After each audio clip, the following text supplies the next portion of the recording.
Hello, everybody, and welcome back to the Last Honest Realtor. I'm your host, David Fleming. Thank you so much for joining me here today as we take a look at a topic that is supposed to be fun and funny and entertaining, somewhat tongue-in-cheek, the top 10 people you probably shouldn't take real estate advice from. Now, I threw probably in there because I think that's what makes it funny. It's almost cynical.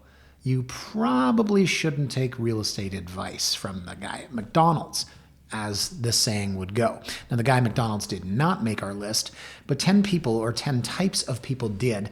And this is, as I said, supposed to be fun, supposed to be funny. A lot of you will be able to relate to this, but it's the 10 people that, through my 21 years in the business, I feel are probably the most willing to give advice. And for certain reasons, they are the ones that you should probably listen to the least. Now, I say this with a caveat, of course. You risk being offended if you find yourself in this list, but being offended is so cool in 2025, or actually, I think it's kind of going not cool again. I think being offended was like really cool from 2020 to 2024. I'll save my political thoughts for another day. But sure, if you're listening to this and you have just given real estate advice to your colleague and now you're watching this video on YouTube or listening to this podcast, you'll be like, what does he know? Why is he telling me I shouldn't give advice? Guys, it's funny, it's fun, it's tongue-in-cheek, and you will see yourself in here as you should, because we live in a city that is absolutely real estate obsessed. Real estate is probably, outside of the Toronto Maple Leafs, the biggest topic of conversation in the city of Toronto. And I might dare say over the last 21 years that I've been in the business, it's a bigger topic than the Toronto Maple Leafs. And that's because we all live somewhere. And maybe I would say that we all would love to live somewhere else. Real estate is the door to one of many of life's great fantasies. Where you could vacation, what kind of life you could have, where you live, of course. How could you not get excited at the prospect of living in that beautiful red brick Georgian house or that really cool guy loft downtown? It's why we're real estate obsessed. That, and I just think that Toronto's an expensive city in which to live. Real estate prices have gone up so much over the years, but regardless, we can agree we're real estate obsessed. We can agree everyone talks about real estate, and now let's agree that everyone has an opinion on real estate, and I want to give to you my top 10 people or persons or groups that you probably shouldn't take real estate advice from. Now, number 10, some random podcaster. Wait, what? Oh, yeah, that's me.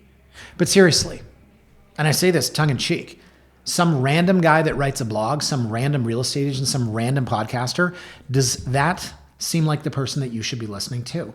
Every single real estate agent out there has an opinion. They're on TikTok, they're writing blogs, they're doing podcasts, every single one of them. Now, look, I'm proving a point here today by putting myself in today's list of people you probably shouldn't listen to. It's unfair for me to suggest the subsequent 9 people are folks that you shouldn't listen to or folks you shouldn't trust, and meanwhile, you should be trusting me. There's no shortage of real estate opinions out there, and the internet holds many of them and hosts their respective authors. Should you believe everything you read? Should you listen to everything you hear? Should you trust the word of a random real estate broker who you just found online and found his podcast? No. Not on its own. And most of my readers on TRB, Toronto Realty Blog, have been digesting my content for many years, and it takes time to build trust. At the same time, I've been told that some people hate read what I write, and I thought hate read was bad until like a Gen Z person was like, oh my God, no, that's exactly what you want. A good hate read draws just as much, if not more passion than someone who likes what you read. That's what I was told. So if this is your very first time listening to this podcast, or if you've never read Toronto Realty Blog before, take everything that I say with a grain of salt, because I put myself on this list because everyone has a real estate opinion. And you've got to take every single thing that you read or that you hear, and you've got to put it through more filters. You got to figure out what this person's saying, what their motivations are, what level of experience or inexperience they have in providing advice, and then boil it down to the results, which should be based on multiple days, weeks, months, years of your own research, curtailing your own experience, your own knowledge, your own data set. But everyone has to start somewhere. Now, number 9 on my list of people you shouldn't take real estate advice from, BlogTO. I'm sorry. And it took me a long time to get to the point where I'm really sharing my opinions on BlogTO, because I've been interviewed by every newspaper, every blog, every news channel. I've done a lot of TV appearances, morning shows and such. And I don't like to burn bridges, but to be honest, I just really can't stand what they write. They are, as I have noted before, a publication that caters to broke and angry Gen Z and millennials that hate all things real estate. I try not to slag individual newspapers, even if some are left-leaning and I might be fiscally right-leaning, and I try not to generalize, but after a couple of years, I finally gave up and I told my blog readers what I think. Now, I want to go through this. These are headlines from BlogTO. Tell me if you notice a common theme. Infuriating graphic shows how much Toronto's real estate market has changed in 10 years. Rich parents are giving their kids $145,000 or more to get into the real estate market. Toronto's real estate market is tanking, and experts are pretty worried. Toronto's real estate market just took an absolute nosedive. People moving out of Toronto keep driving up real estate prices in other provinces. Toronto home sales are tanking, and experts are very worried. Condos in Toronto are sitting on the market for shockingly long as sales tank. Toronto home prices keep on sliding, and experts say it will only get worse. Experts say the Toronto real estate market is facing a major crisis. Toronto's housing bubble was just ranked the worst in the entire world. I could go on. Those are headlines about real estate from BlogTO. And it gets worse when you read the comments. This is from a blog I wrote. Saw this coming 5 years ago. Okay. Markets move up and down. Tell me 5 years from now real estate is not worth more. At current prices, condos are a scam, and a lot of people have been burned as of late. Like who, and how, and where? Stop building M. Good, let's watch those prices fall. I'm not wrong when I say angry, broke millennials and Gen Z. For the price of a shoebox in Toronto, I can get 2 to 3 luxury condos with top moth amenities, great location, tropical weather. Cool. Where? And no, you're full of you-know-what. Completely tanks means empty buildings, means back to $500 a month rent, right? At current prices and the cost of literally everything else, who can afford it? And with Trudeau's carbon tax increasing, coming everything going to get that much more expensive. That's verbatim. Anyways, listen, I don't want to continue to read all these because that's quite depressing. But my point is that, listen, I write a blog, I do a podcast. I'm clearly biased. I'm a real estate agent. He sells real estate for a living. Of course he's going to tell you the market's good. I've heard it all. But this is ridiculous. This is basically, as I wrote in May of 2023, this has become the National Enquirer of real estate news. These headlines are so negative and angry. And for those that don't remember the National Enquirer, it was a newspaper when I was a kid that on the front would always say like, you know, Elvis and King Tut had a baby, things like that. You know, Bat Boy found in cave and also happened to assassinate JFK. Like the headlines were ridiculous, and you knew that it was, you ready for this? Fake news before you know who coined the phrase. I compared this publication to, well, that, because the headlines, they're just crazy. And I'm sure they could find some sort of statistic to justify them. But on the whole, it seems like there's an angle there. So it is what you make of it. I make it out to be a slant. So that's number 9. That's BlogTO. And again, if you want to look for catastrophe and negativity and fear at every turn, it's the place to go. But if you want to move along on our list, let's get to number 8. And I will say, oh man, I'm really coming off as the old curmudgeon. Okay, you ready for this? Number 8, any real estate agent saying anything on TikTok. Oh, I feel like I'm going to take some heat for that one. Okay, so you know the saying, hate the game, not the player. I hate the medium of communication. And, you know, I just feel like TikToks are probably going to be less accurate, right? So am I hating on the demographic of people that uses it? Am I hating on the demographic of agents? Guys, I started my blog in 2007, TorontoRealtyBlog.com. And at the time, nobody had ever really said anything, opined on real estate. I took so much crap when I started that in 2007. I'm really dating myself here. This is before, forget House Sigma or condos.ca or BlogTO or anything to do with real estate. There were no real estate websites in existence outside of MLS. That was it. There was no real estate information anywhere. And if Little David Fleming with, no readers went and wrote a blog called Why I Think Units Are Overpriced in This Building. A real estate agent with a listing in that building would go absolutely crazy. And they'd file a complaint, call my broker. They couldn't believe it. So suffice it to say, you could call me a hypocrite, or you could say that things have just escalated to an unimaginable level. I don't understand what TikTok is. It seems to me it's a lot of people just kind of dancing to music for absolutely no reason. And my God, do I sound old right now. Holy moly. I was kind of kidding, and then I realized how that sounded. I saw on Instagram today, it's not like I'm not on social media, behind the scenes of a content farm in China, and it's just a million different people filming content. Why? So I tell my daughter when I ask her, please never go on social media. So look, TikTok, it's great. It's just not where you want to get your cutting edge real estate news from. I'm sorry. I'm sorry if you're an agent and you put stuff on TikTok. You're probably great.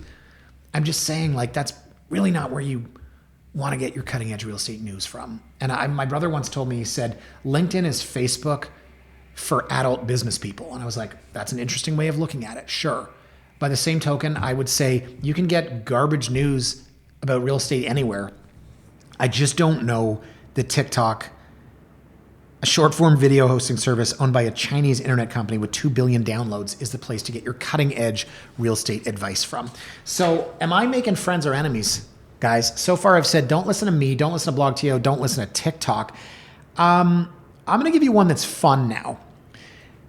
Don't take advice from your coworker that lives outside the city and commutes, because people like what they like, people like what they have, and people like what they have and want you to like as well. Toronto real estate has basically become a sport in the last 20 years. And in sports, there are winners and losers, and there are people that get hurt, and there are people that make mistakes, and people that have regrets. So it's not unfair for me to say that there are some people out there that might act as though they dislike something that they can't have, or in this case, afford. Your coworker that lives outside the city and is always telling you how amazing it is, how much she loves it, and why she's so glad she lives there, and of course, why you should live there too. At the risk of being a jerk or pointing out what some of you have already thought about, maybe your coworker's just saying that because she can't afford to buy a house in Toronto or wishes that she did. And so this is going to become a recurring theme of the people that you might not want to take advice from, is that there's a lot of envy out there. If this coworker had double the budget, she might have bought in Toronto. So I think back to when I worked at Celestica during my infamous 2001-2002 internship. Most of my department, which were the procurement cost engineers, I don't actually know what that is. I shouldn't say that, I do, but I didn't love the job. My God, that was almost a quarter century ago. No. Most of them lived in Durham region. And I would offer that half of them freely admitted I bought there because I can't afford in Toronto, but the other half consistently talked about how much better it was in Ajax, Whitby, Pickering, Oshawa, or in the case of one guy in North American sourcing, Port Hope. Now, perhaps coming as no surprise, the number one topic of conversation in that department during my time there was the traffic. And our first office was on Winford Drive, this big green building. You can see it on the side of the DVP on the east side, and it overlooked the Don Valley Parkway. Now, I had a desk that was next to the window, and every day from 3 p.m. onward, people would walk up to my desk and they would peer down at the DVP. And people would say things like, "Pretty good flow today," as they looked at the traffic and started to think about when they're leaving and when they're going home. These guys would look at their watch, they'd grit their teeth, they'd clench their fists, and they'd think about how much more time until they got to leave and how much worse the traffic would get. So look, there's nothing wrong with living outside the city. Some of my best friends have moved outside the city. Some of my best friends have moved outside the country. I'm just saying that your colleagues are going to tell you to move out where they live simply because they happen to live there. And I'm insanely jealous of some people that live outside the city. But Becky, who sits next to you and wants to talk constantly about her weekend, methinks she doth protest too much. Your colleagues who live outside the city are not the people you should be taking real estate advice from. Now, number 6 on my list is what I will call your best friend who lives the simple life. Do you ever get suckered into those clickbait articles on the side of actual articles you're reading about people that live in vans? I do. I click on those. I'm just fascinated. I like to look at where everybody lives, but I'm fascinated by these bohemian folks that live in a van and they cook canned beans with a lighter and they work 2 hours a day on their laptop, God knows, doing God knows what. And then they surf till the sun goes down. And it has me wondering about how real all of this is. Now, real is one thing. How long a person can do this is another.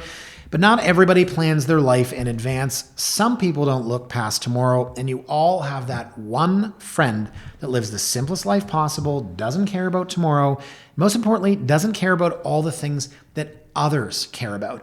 Now, that friend, as you are striving to grind and make partner at your law firm and save up money for a down payment on your house, that friend is surfing in St. Bart's, or what was the line from Zoolander? Tripping on acid and dancing with spider monkeys. Just came to me. But right, that bohemian lifestyle, that was Hansel, played by Luke Wilson from Zoolander, the infamous. We all know those people. And when I was in my late 20s, early 30s, we had those friends that had really yet to start their career. Now I can think of a friend that was like, finish university, go traveling for 9 months, and had the parent that said, every young man should go and find himself before entering the workforce. It's like, okay, great. So your dad or your mom says you should do it. Then you get your first job and you work there for 12 months. And then you say, actually, you know what? I'm going to move to China and I'm going to teach English for a year. And you do that. Then you move back, you get another job in marketing. You're there for 2.5 years. And then you say, I think I might go and like dig trenches in Africa or something like that. And you continue to do this until one day you work up and you're 32 and you're like, okay, world, here I am. Meanwhile, the other people in the group you grew up with, well, they've been grinding since they finished school at 22. Listen, I'm not judging. It might sound like that. Maybe that other person is infinitely happier than I am or healthier or what have you.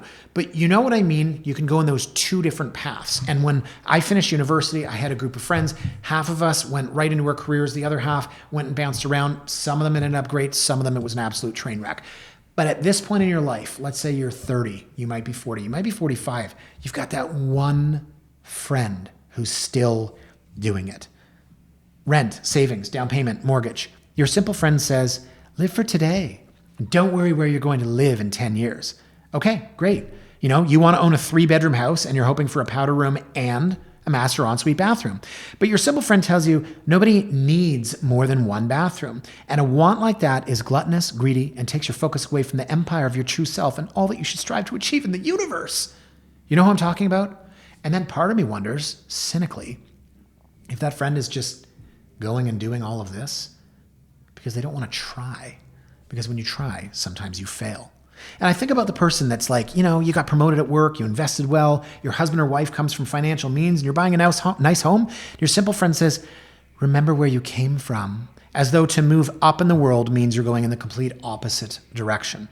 Your friend who lives the simple life might have something in common with your coworker who wants you to move to the boonies, in that both of them, sorry to say, could be a little bit envious. As I said, envy is ever present in the world of Toronto real estate. Now, number 5 on our list of people you probably shouldn't take real estate advice from is your boss. Now, your boss could be worldly, learned, experienced, knowledgeable, a real estate savant, or in many cases, your boss, unfortunately, could be out of touch. Now, I can't tell you how many times, let's use an example. I'm showing a client a house in Leaside, and they said, yeah, my boss says that Leaside's nice, but Moore Park is better. Yes, it's more expensive, though. The average home price is, double. That's the kind of thing that bosses do. Bosses, I find, sometimes forget that they bought their house 18 years ago.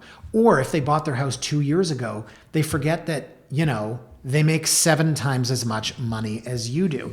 Now, bosses, they're kind of like work parents. And many parents, as you'll see later on this list, they just want to be listened to. They want to be valued. They want to feel like you respect them and solicit and need and absorb their opinions. And bosses are like that too. So a client might say to me, I really like the Junction Triangle, but my boss lives in a detached house, steps to Ronces. Yes. But is your boss helping with the down payment? Fair question. And I'm always amazed by the bosses who tell their employees or younger people who work under their employee where they should plant roots at 30 years old when the boss is a man in his mid-50s. Does the boss remember where he bought his first home and how much it cost him? I would like to think the boss is simply wanting more for his or her workers, But it always seems to me that the boss complicates the search by encouraging the buyer to look for something that doesn't exist in their price point. I see this all the time. My boss says this is a lot of money for this area. Right, because your boss lived here 16 years ago, moved out onto a bigger property in a better area, and he has no idea what's happened with the prices since. So as I said, I'd like to think the bosses could have a ton of really great worldly knowledge based on experience, based on buying and selling in the market, but take it with a grain of salt because bosses can have that need to be right. And that sounds judgmental, that need to be valued, let's say, like we all do. And often it kind of skews their viewpoint. Now, number 4. Oh man, number 4 on our list. Anyone who uses the term, you know what you should do? So this is one of my most hated terms, and I've written this on my blog before. In the context of politics, I've always said should is an awful word. People say, we should be able to live in this city. It's like, that's really vague, but that person means should be able to live, like comfortably afford a detached 4-bedroom house on the salary of somebody that wants to be an influencer, right? Should's just an awful word. The government should really step in and do, okay, just enough, right? So the person that says, you know what you should do, my mother will love this one because we have a family member who would never listen to this. So I'm just going to say, we have a family member that always starts sentences with, you know what you should do? And it never comes from a good place. The person saying it is either wanting my mother to work against her own best interests, or this person's either essentially saying what she herself would do if she were my mother. My mother's out on a vacation with this person. This person, they're walking down the street in a nice area, and this person says to my mother, you know what you should do? You should go in there and buy yourself a beautiful new dress. Right, that's this person saying, I wish I could do that. And don't even get me started on this thing between this family member and my mother over the last 77 years. But that's what that person's really saying. You know what you should do? You should sell your house and take all that money and then, no, that family member is saying what they would do because, gosh, it's going to sound so terrible. But the theme through all this is, envy, to some extent jealousy. And that's what I'm trying to get at is that there is an inherent bias in all real estate advice and real estate opinion. And whether it's your friend who lives a simple lifestyle, or whether it's your coworker who lives outside the city, or whether it's a real estate agent that makes a living buying and selling real estate. I'm just saying, when you take real estate advice, you've got to think about the source. So there's something to be said for those that make a habit of always telling others what they should do. Should is more often associated with fantasy than reality these days, and many people use should to live vicariously through others. Like my family member who tells my mom, you should go in there and buy a new dress. You can afford it. That's pretty snide, right? That's not very classy. Your friend, your family member, your colleague, your sister's boyfriend who shoulds you to death each and every time the topic of real estate arises is probably not the person you should be taking advice from. I just said should. Kidding. Okay, number 3. Now we're getting into the nitty-gritty. Now we're getting into the ones that you can really relate to. Number 3 of the people you should not be listening to when it comes to real estate advice, your in-laws. There is simply no greater source of bias than your in-laws. Your in-laws are going to push their agenda every single step of the way, but you've got to be careful because they're not always overt about it. They didn't want you to buy a 2-bed, 2-bath house in Leslieville, even though it was detached, it had legal parking, and was steps from the dog park. Now, why didn't they want you to buy that? Because they wanted you to buy the poorly located, less sexy, somewhat run down, without parking, 4-bedroom house because it's more conducive to having children. That's right. That is their agenda. They want you to have kids now. Buying the 2-bedroom house will simply delay the arrival of those grandchildren. And that's why they don't like it. Now, have you ever wondered why your in-laws are sending you articles on the most undervalued areas of the Golden Horseshoe, the highest rates of real estate appreciation, the lowest rates of crime, the highest percentage of students that graduate post-secondary school, and all of them point to Aurora? Your in-laws live in Aurora, dummy. Yes. Your in-laws, they are so incredibly biased. Did you hear about that person that got killed near the house that you're looking at? No, you didn't hear about it, or it didn't happen. And it doesn't matter, because did you see the recent survey on the correlation between happiness and living in Keswick? Your in-laws are from Keswick. Go figure. When your in-law starts to say things like, there's no room to put a bench near the front door, and we all know that people like to sit down to put their shoes on before they leave the house. It's simply an opening salvo in their pre-orchestrated attack against the property that you like. The dumber the comments, the more they're showing their bias. They're trying desperately to find something not to like because they're biased and they want what they want. They're promoting their best interests. Now, they're also promoting their son or daughter's interests ahead of yours. So if you're a lady, be prepared to watch your husband have to choose between you and his mother, because that is what in-laws do when you're looking at real estate. It is one of the biggest biased real estate opinions you're ever going to get. And, for me, we have this popcorn machine at the office.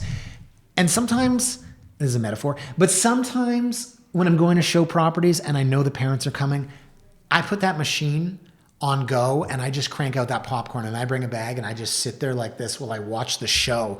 Oh my God, did he just say that to his wife in front of his mother? What? Seriously though, the in-laws, take it with a grain of salt. Okay, number 2 on my list of people you probably shouldn't take real estate advice from, and I know I'm going to take a bit of heat from this, it's your financial planner. Now, I'm not talking about your wealth manager, and here's where this is going to sound maybe a bit judgmental.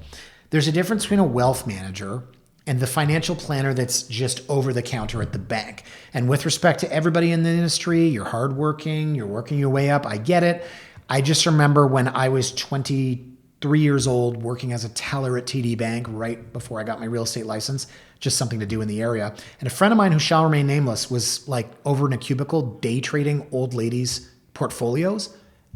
I know that guy. I came of age with that guy. I did stuff and things with groups of people, including that guy, that people do in their 20s. I wouldn't trust that guy with anything. And he's day trading old ladies' portfolios. Listen, there are a lot of different people in wealth management, financial services, financial planners, whatever words and terms there are. What I'm saying is that over the years, I have had a lot of really poor experiences with people that look after wealth and tell the client not to buy real estate. So again, call me biased.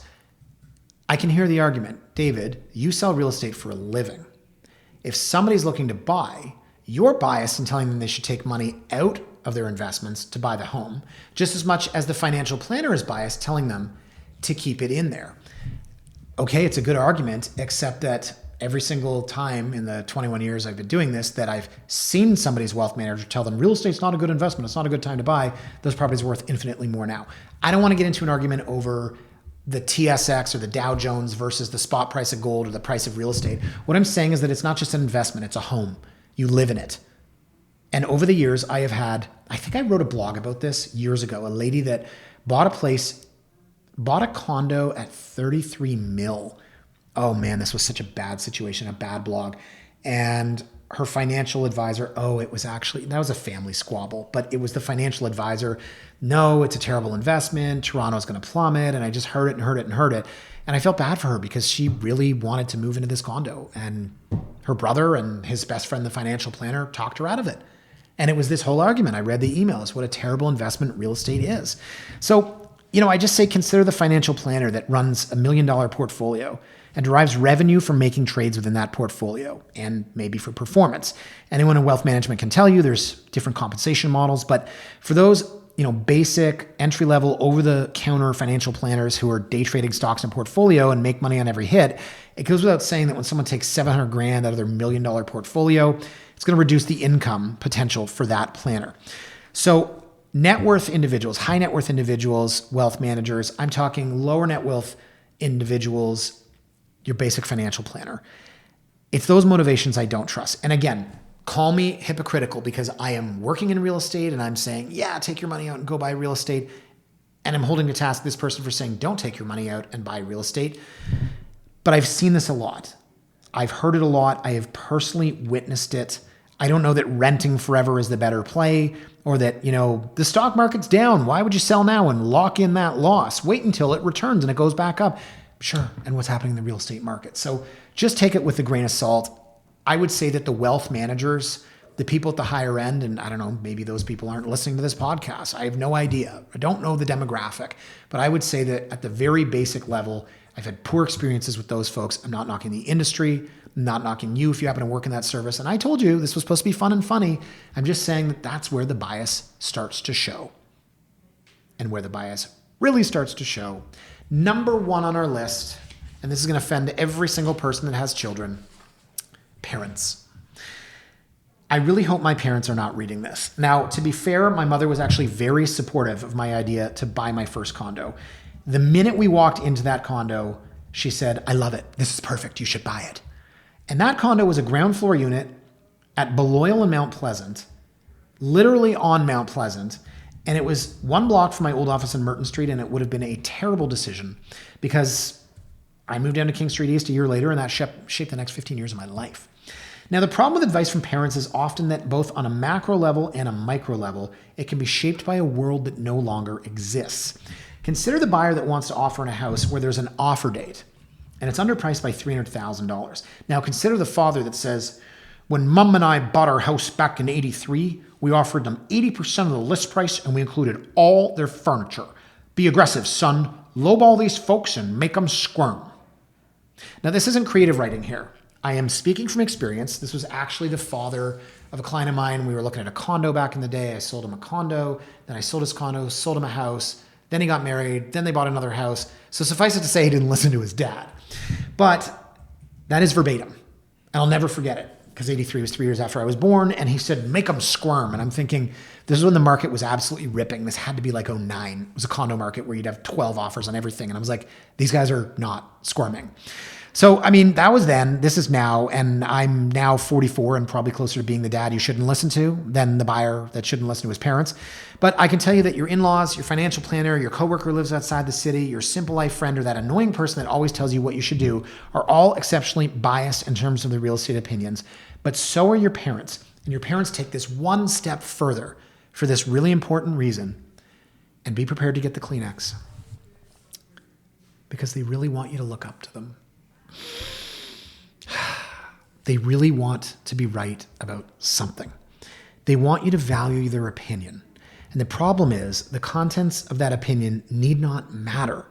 So long as you agree with them, they'll tell you A, B, C, or D. They just want you to say, wow, that's awesome. You're totally right, Dad. That's it. That's what they want. And for that reason, well, you've got to take what they say with a grain of salt as well. Now imagine if you said, Dad, I couldn't have done this without you. They would do or say anything to hear that. And that is why I feel that sometimes what they're saying, it's just trying to solicit that reaction. Now, even when your parents are being annoying, it's coming from a good place. Here's one. Remember when you saw that 2-bed, 2-bath house in Beaconsfield Village, steps to your favorite coffee shop, and walking distance to Spin? What did your mom say? What kind of a house has only 2 bedrooms? And you, of course, said, the kind of house I can afford, Mom. And in Toronto, that's $1.1 million. Now, that should have been the end of it there. But your mom said, a house with 2 bedrooms just isn't a house. It's like a house condo or a townhouse.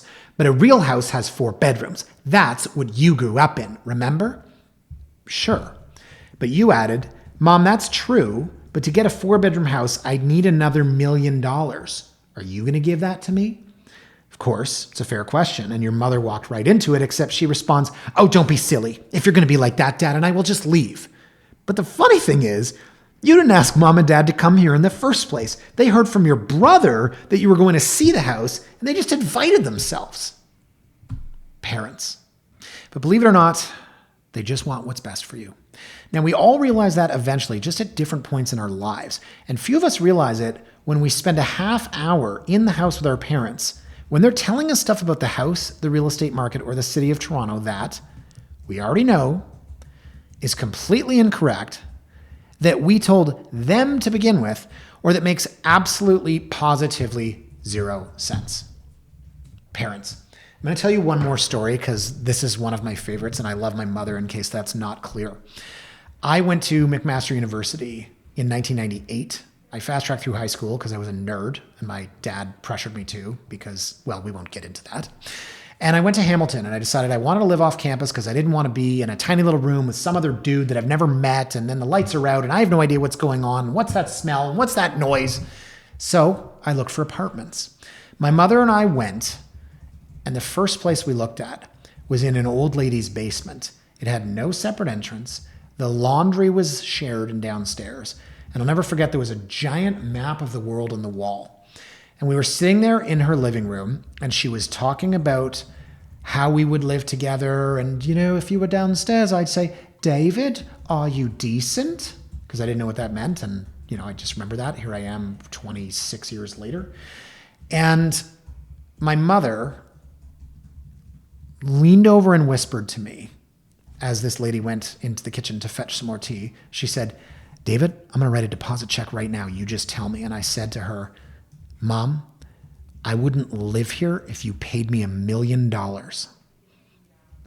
And we left and she was hysterical. To this day, she still remembers it. I love my mom. I don't want to get verklempt here, but she was just so amazing and so positive. And, you know, there's an example of where she couldn't read the tea leaves. I did not belong in there. I did not want to live there. She was ready to write a deposit check because she didn't want to lose the place.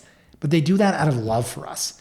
And there's been a lot of other real estate experiences throughout the years where I've shared on this blog or in this podcast or on my blog. And the parents, they're always there for us. And sometimes their advice is terrible. Like my dad telling me to take a 5-year fixed rate at 6.79 in 2005 because the rate would never be that low again. It was at 4.99. That was incorrect. Parents, as I said at the beginning, a lot of their advice is based on a world that no longer exists. And that's an example. And my mother, God love her, trying to get me that place in that old lady's house with the map on the wall. David, are you decent? I will never forget that. And my mom still remembers. And I hold that very near and dear. So your parents, you're stuck with them. You get one set of parents. Hopefully yours are alive and well and happy and supportive. Again, as I said, tongue in cheek, number one on our list of people that you should not take real estate advice from: your parents. Now, guys, that was supposed to be fun and funny. I hope that you enjoyed. If you found yourself on that list, if you live in Ajax and you commute every day and you're telling the person in the cubicle next to you why they've got to move next door, well, yeah, I mean, you're the stereotype. You're in this podcast. Did you not hear about that? That's why I put myself at number 10, guys. Anyways, I hope that you enjoyed that. I really do. If you're on YouTube right now and you can think of a number 11, 12, or 13, feel free to post a comment. If you want to drive home the point that nobody should take advice from a real estate agent, especially one that's saying that you shouldn't listen to your parents or financial planners or your colleagues or your friends, absolutely. Leave a comment there on YouTube. And if you're listening to this on Spotify or wherever you get your music, please remember to like, comment, or subscribe. Have a fantastic weekend, folks. We'll see you next time here on The Last Honest Realtor.